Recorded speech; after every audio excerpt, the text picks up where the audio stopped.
Hi, my name is Brooklyn Wilkins. I am the Royal International Miss Canada Teen 2020, and welcome to Royal Readings. This week, we're going to be reading the book, The Paperbag Princess by the Canadian author Robert Munsch. I'm super excited to share this book with you as it was one of my favorites growing up. So if you have your copy at home, feel free to grab it and read along. If not, I'll be sharing mine with you. So let's dive in. The Paperbag Princess by Robert Munsch. Elizabeth was a beautiful princess. She lived in a castle and had expensive princess clothes. She was going to marry a prince named Ronald.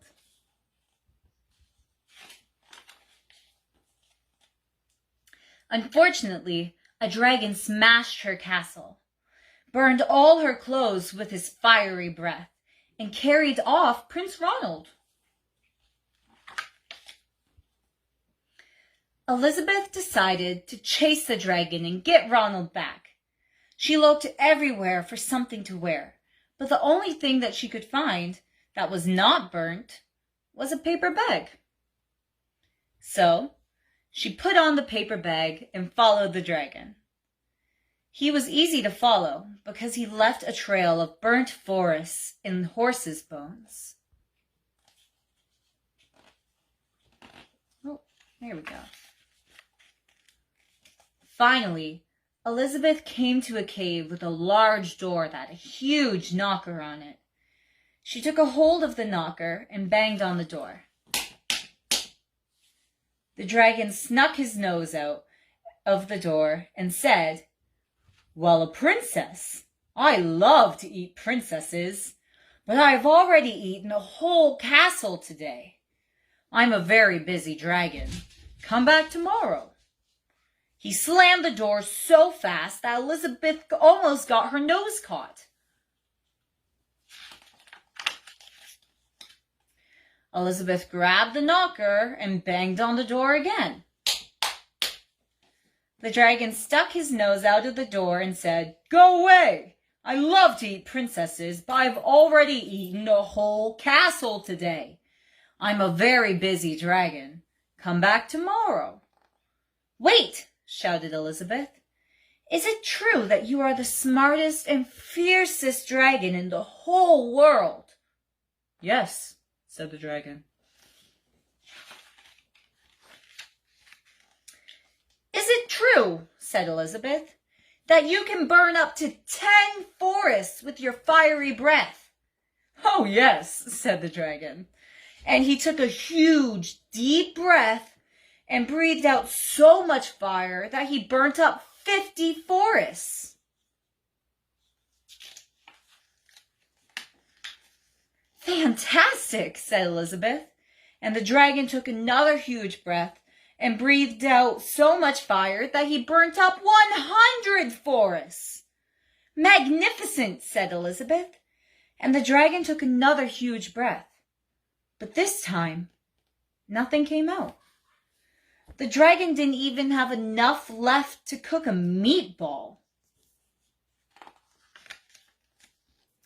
Elizabeth said, "Dragon, is it true that you can fly around the world in just 10 seconds?" "Why, yes," said the dragon, and jumped up and flew all the way around the world in just 10 seconds. He was very tired when he got back. But Elizabeth shouted, "Fantastic! Do it again!" So the dragon jumped up and flew around the whole world in just 10 seconds. In just 20 seconds, sorry. When he got back, he was too tired to talk, and he lay down and went straight to sleep. Elizabeth whispered very softly, "Hey, dragon." The dragon didn't move at all. She lifted up the dragon's ear and put her head right inside. She shouted as loud as she could, "Hey, dragon!" The dragon was so tired, he didn't even move. Elizabeth walked right over to the dragon and opened the door to the cave. There was Prince Ronald. He looked at her and said, Elizabeth, you are a mess. You smell like ashes, your hair is all tangled, and you're wearing a dirty old paper bag. Come back when you are dressed like a real princess. Ronald, said Elizabeth, your clothes are really pretty, and your hair is very neat. You look like a real prince, but you are a bum. And they didn't get married at all. The end.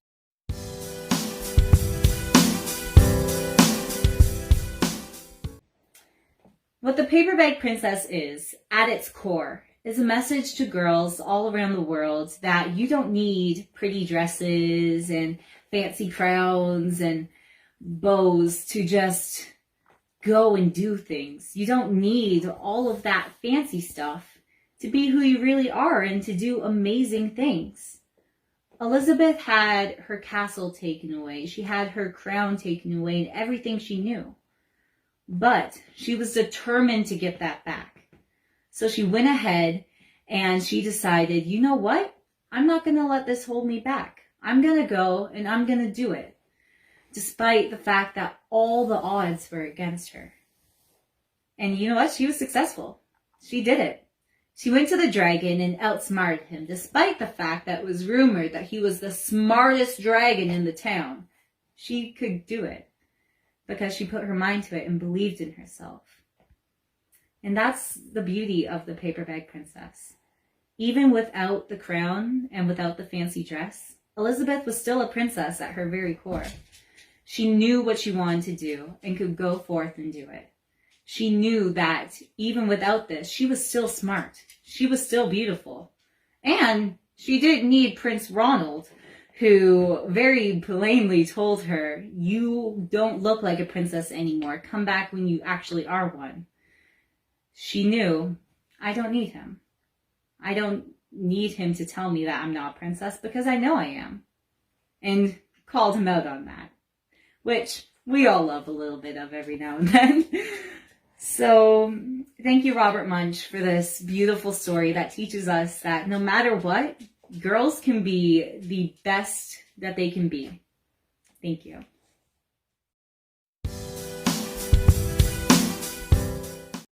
So what we're doing is making a paper crown, sort of like how the Paperbag Princess has a paper bag and this really wonky, like, yellow paper crown.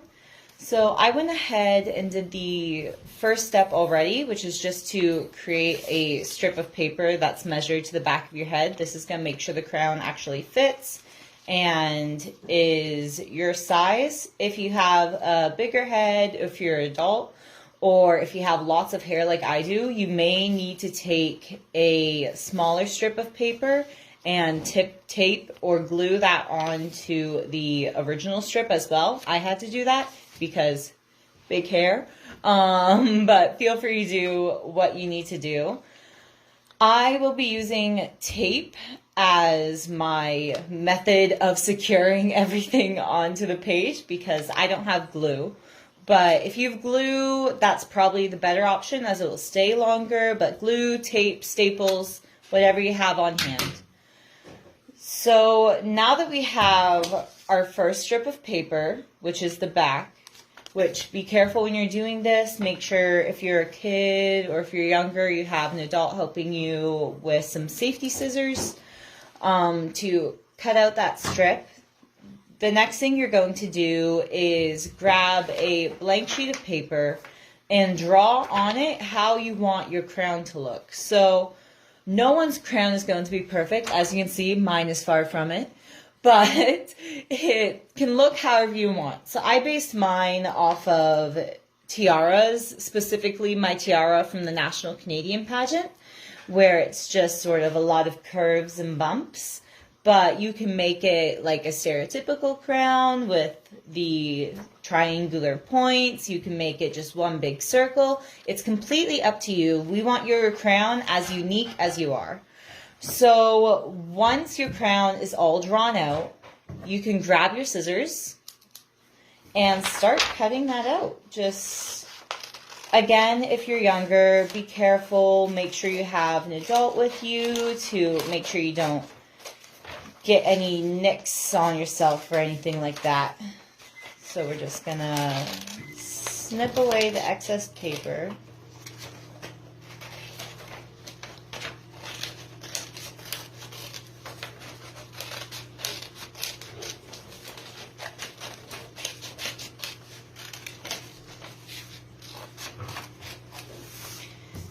And then once that's done, you'll have the front of your crown and the base of your crown. So what we're going to do actually, before we even tape them together, because it'll be much more difficult to do this step afterwards, so you want to do it now, is decorate the front of your crown. And the back of your crown if you want. I mean, if you want to bedazzle the entire thing, I'm all for glitter, go for it. But if you, like me, only have markers and highlighters on hand, then we're just going to do some little doodles. So what I'm going to do on mine is just draw a couple swirls, some little gemstone shapes. Again, it's completely up to you how you design your crown. We want these to be a representative of who you are and what you like and what you love. So mine is going to be lots of swirls and fake gemstones since I don't have real ones on me. But just make it represent who you are.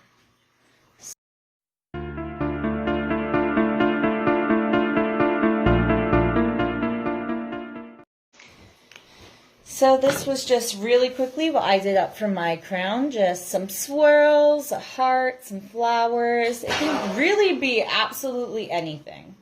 Like, take as much time or as little time as you want and just personalize it and make it represent exactly who you are. So this was really quick what I did. The next step that we're going to do is tape the back of our crown onto the front piece.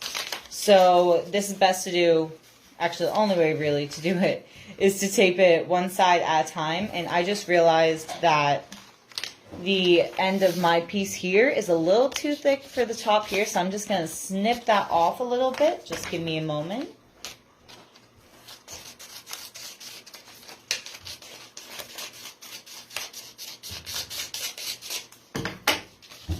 And then what you're going to do is grab your tape, glue, or staples. Take a little piece, well for me a piece of tape or a dollop of glue or a pinch of staples and just make sure it's nice and secure. And if you're using glue, please, please, please wait for it to dry before you put it on. You really don't want to get any glue in your hair. That would just be a mess. So be patient, let it dry, and yeah. So you're going to, once one side's secure, and it should look like this, you're going to take the other side, curve it around, and if you're younger, you may need an extra hand for this part because you gotta hold it down while you're taping it on so it doesn't get loose or anything, or while you're gluing it on, whichever method of securing you're using.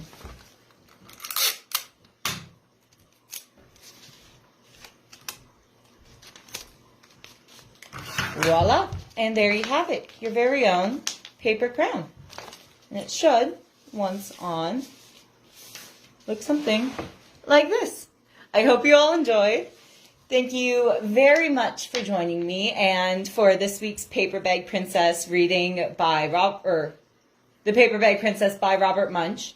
Thank you for joining us for this month's royal reading, and we'll see you again on the 1st. Have a great day.